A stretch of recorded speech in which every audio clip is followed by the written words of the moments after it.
Hey warriors, now we are going to talk about stress and how we cope with stress. Before we get into all of that, I want to talk to you about our stress reactions. Think back to the unit where we talked about biology and behavior. When we experience stress, our body reacts as well. Our body has the mind component and the physical component, and stress is triggering our fight or flight, flee response. The coping mechanism regarding stress is to get you fired up so that you can complete the task, so that you can get through the event, and then we can rev it down. Our adrenal glands transmit information throughout our body that triggers the emotional response, the bodily response rather, and that tells us that we're gonna fight, flee, or maybe do some other things. We're going to cower in a corner and not deal with anything. I know that's not you because you're a warrior, and let's talk about what our body actually does. Alright, first, back to Hans Selye. Now, Hans Selye, in addition to eustress and distress, also quantified or told us this is what our body goes through when we experience stress. Our body has a three-pronged process called General Adaptation Syndrome, or GAS for short, and don't think that GAS is what it stands for, because it's three separate phases and they look like this. The first phase is the alarm reaction, and this is when we actually go through that fight or flight reaction. Now, before we get into that, remember that stress is your perceived ability to deal with a situation. And your body doesn't know the difference. Look, your brain is very powerful, but it's also silly. It doesn't know the difference between a perceived threat and a real threat. And that's where stress can get tricky, because our mind can't tell the difference between a roaring tiger at us or a little mouse. So we have to do the thinking for our brain, and we can override all those signals, but this is getting further than what I need to. But alarm phase is the fight or flight reaction. Our heartbeat quickens, our breathing quickens, our muscles react, we might get tense, the adrenaline gets pumping. It's the fight or flight reaction. Next, we have resistance. The second phase is resistance, where we actually deal with the stressor. We find a way to cope with the stressor, and we begin to calm. The body calms down, still releases hormones at lower levels, tries to regain lost energy. In resistance, we find the ways to cope with the stress and deal with those adverse reactions. It might be hard to get bad news. We go through the alarm, and then the resistance is when we learn to cope with it. And our last stage is exhaustion. Here, our parasympathetic nervous system has gone into overdrive and says, all right, enough is enough, it's time to calm down. Our glands are tired, unable to secrete more hormones, muscles sore, breathing and heart rate slows. Severe health problems can develop if we have prolonged exposure to stress. I'm in this stage right now because I ran a race yesterday, and so muscle soreness. I'm taking it easy today as I cope with that stress. Now, if I continue to do this, I could get sick. If I didn't take enough rest, there's a possibility that because my body is weakened, I could get sick, and that's what's next. All right, so our psychological reactions to stress, things that we think, the perceived stressor, anxiety, anger, fear, and if we have these prolonged effects where we're constantly in the resistance stage, then we could have mental health effects such as depression, anxiety disorders, or could develop into schizophrenia, which we're going to begin talking about very soon. Prolonged exposure to stress psychologically can lead to anxiety disorders because we are constantly in the fight or flight phase, and that can be dangerous. Some of our behavioral reactions to stress. Maybe you've developed these in the short term. Nervous habits like biting your nails, gulping meals, smoking or drinking more, take drugs or feel tired for no reason. Behavior, like I said, biting my nails, smoking, vaping, whatever. But on the positive side, a short-term effect of stress is we may look to be the leader in a time of crisis.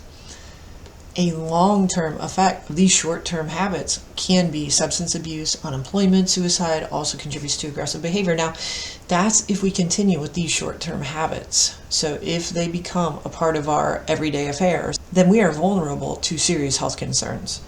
Our physical reactions to stress. Now, short-term effects may be difficulty in breathing, insomnia, migraine headaches, muscle aches, and sweating. I have those frequently because my anxious thoughts will keep me awake at night. And long term, if I am unable to get a good night's rest, I could have emotional stress that relates to ulcers, hypertension, arthritis, cancer, heart disease, and also a weakened immune system. So like I said, if I don't get proper rest today, then I could develop sickness. I could get a cold pretty easily, but I'm not going to do that. I'm going to watch football today and just kind of relax. Now, the ways that we deal with stress have a lot to do with our personality, which is why we cover personality before we cover stress and health. A person that is a type A personality, and you'll find out whether you are type A or type B, but type A could be more prone to heart disease related illnesses, heart attacks, because they're very driven, they're very focused, they're not very negotiable, like they don't compromise, and it's not bad to be a type A personality. So if you are a type A personality and are aware of it, then you have to be able to deal with your stressors effectively in order to combat those type A attributes. Now, type A, it doesn't mean that you're destined to have a heart attack, promise you that. A type B is more laid back. They almost never have heart attacks before the age of 70. They take life as it comes. And again, you're going to find out whether you're type A or type B by taking a little personality assessment. All right, so General Adaptation Syndrome says that we go through alarm resistance and exhaustion. So let's find out ways that we can combat the alarm resistance and exhaustion in effective ways, and we'll talk about some non-effective ways too, just because that's what we do. We're humans and we sometimes foul it up. So let's go. All right, when we cope with stress, we use a number of different strategies in order to attack the perceived threat. They're not always threats, but we think they are. And here's the thing, a cognitive strategy using a mental technique, which we try to convince our brains to feel something different from what the incoming impulses may say. I can control my thoughts. Here's the cool thing about my brain. I'm in charge, not you, brain. And thoughts lie. Thoughts tell me non-truths. And if I'm aware of that every time I think, oh, you're a failure, oh, this is going to happen to you if you do that, if you talk to this person, they're going to say this, I can stop that. I'm in charge. I can stop the negative feedback loop and say, hold up, wait a minute, these things aren't true. And then I can reframe things for my own benefit. So this is my cognitive strategy that I'm in charge. I'm the one who's going to say whether this is a stressor or not. So that cognitive strategy works for me. Maybe it'll work for you. This is part of a cognitive appraisal, and that's the interpretation of an event that determines its stress impact. A cognitive appraisal, I assess the event and say, nope, this is not going to be a stressor. Defensive coping strategies that we use include denial and deciding that an event is not really a stressor. Now, don't confuse this with a defense mechanism of denial where we just don't think about something. Denial is, this is not going to stress me out. It's not. I got my permit test coming up and I'm prepared. I know what I'm doing. I'm going to rock it out. Intellectualization is when we watch from a detached standpoint. Now, what we mean by this is, let's say you're choosing a college, and that's an emotional decision because you're going to be far away from home. These are things you have to consider. New friendships, new way of life. So we detach ourselves emotionally, intellectually. We detach from the situation and say, what's best for me in the long-term future? Take away that I'm going to be homesick, that I'm going to miss my family and friends, and just what is for the best. Other defensive coping strategies that are not so positive may include substance abuse, and I've talked to you about that before because that's something I used to do. I didn't like the way I feel, so I would treat it with alcohol. So using drugs may reduce feelings of stress, but they can become psychologically dependent. So if I, which I did, used drinking as a way to deal with emotions, that became a habit for me. And I had to break it once I decided that I'm in charge and I'm not going to be a slave to this stupid bottle. So that's a little bit of my story. Sometimes we might be aggressive towards others. We might take out our frustration. Again, like a defense mechanism, aggression towards the people, and that can cause worse outcomes. We might get angry, and I actually recently did that. More active, so we have defensive, and here are some active coping strategies where we actually, do some work.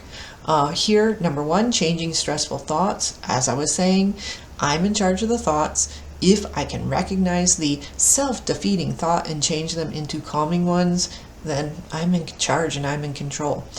Social support, being around people that know us and love us, knowledge that family and friends are there to help, and reaching out to them is oftentimes a hard thing to do, but the easiest in the long run. So being aware that there are people that love you and are in your corner, people like me who will offer you a guiding hand. Come on, bring it on, we'll help. We will try some progressive relaxation. I think we've done some of this in class already. Relaxation techniques can help to reduce anxiety and stress. So people purposely tense a particular muscle group and then relax it, and it feels really great. And then meditation. Now, some people scoff at meditation, but it has been shown to reduce both physical and psychological stress. So I do recommend meditation. It's also good for learning and studying when you take your little 15-minute break and just stop. You got to put the cell phone away, you got to put all the distractions away, and just let your mind rest as well. It's really good. Remember the memory champion, she stressed the use of meditation for some of her success on the memory championship stuff. All right, we can also use biofeedback, and we've talked about biofeedback when we did sleep, I think. Biofeedback is a technique for bringing specific body processes under control. So you hook yourself up to a machine and you use the feedback that you get from the machine to calm yourself down. If you've got your smart watches on, then it tells you your heart rate, and you can really focus yourself to lower that heart rate, which is pretty cool.